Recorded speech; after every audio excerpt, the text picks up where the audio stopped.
This review is of Bruce Shelley's 25th chapter over Anabaptism. Shelley starts this chapter out by explaining the basic beliefs of Anabaptists.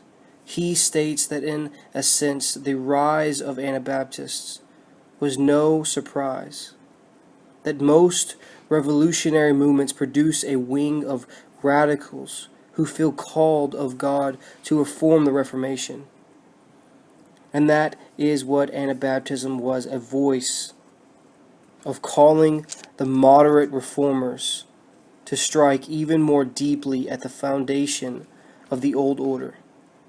But as Shelley states, the Anabaptists lack a bond, as they had no doctrine or no unifying organization, that even the name Anabaptists was given to them by their enemies, meaning rebaptizer, to associate them with the heretics and lead to persecution. But actually, the Anabaptists reject all thoughts of rebaptism because they didn't consider the ceremonial sprinkling they received in infancy as valid baptism. But the most of them, baptism wasn't the foundational issue. It was the nature of the church and its relation to civil government. As a result, groups of Anabaptists gathered about their Bibles. They discovered a different world in the New Testament. They found no church alliance in spite of Luther's efforts. The church looked to the state for support. And official Protestantism seemed to differ little from the Catholics. But Anabaptists wanted to change all that. And they wanted to get back to the church they see in the New Testament and return to the church of the true believers. This is the reason they wanted to get away from infant baptism. They state the apocalyptic church knew nothing of the practice of the infant baptism. The Anabaptists say that the true church is always a community of saints, dedicated disciples in a wicked world. Anabaptists wanted to shape society by their example of radical discipline, radical discipleship. They steadfastly refused to be a part of worldly power, including bearing arms, holding office, and taking oaths. That the radicals found their best opportunities to preach was in Switzerland, and this led to the radicals in the Swiss Alps, and the two of which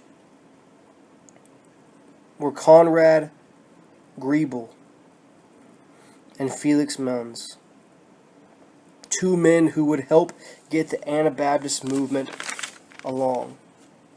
That these men would fight to get this church to be like that of the New Testament, a church with fellowship of the few, a company of true believers committed to live and die for the Lord, free from the state, composed of true disciples.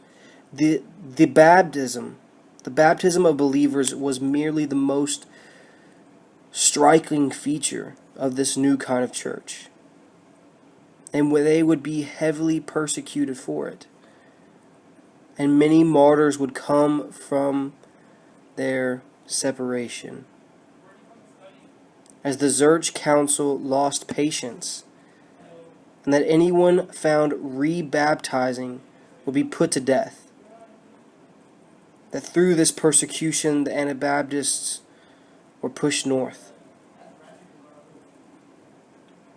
This led to the Catholics and the Lutherans' fears of Anabaptists radically deepened as the Reformation spread. But in 1527, a Cerethium that in Cerethium the Anabaptists met in the first council of the Protestant Reformation. The brotherly union adopted at the Cerethium proved to be a highly significant document. We call it the Cerethium Confession. But during the next decade, most Anabaptists in all parts of Europe came to the agreement with the belief it laid down. And of those, the first among these convictions was what the Anabaptists called discipleship. The Christian relationship with Christ must go beyond inner experience and acceptance of doctrines. It must involve a daily walk with God, in which Christians' teachings and examples shape and transform style of life. And secondly, Anabaptist principle, the principle of love.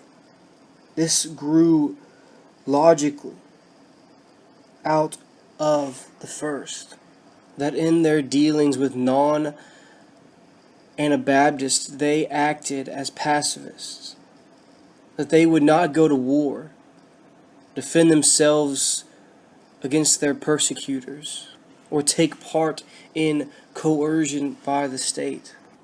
The third Anabaptist principle is what we have come to call the congregational view of church authority.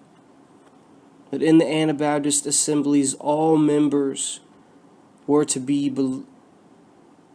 believers baptized voluntarily upon confession of personal faith in Christ. Each believer then was both a priest to his fellow believers and a missionary to unbelievers, as decision-making rested on the entire membership. A fourth major Anabaptist conviction was the insistence upon the separation of church and state.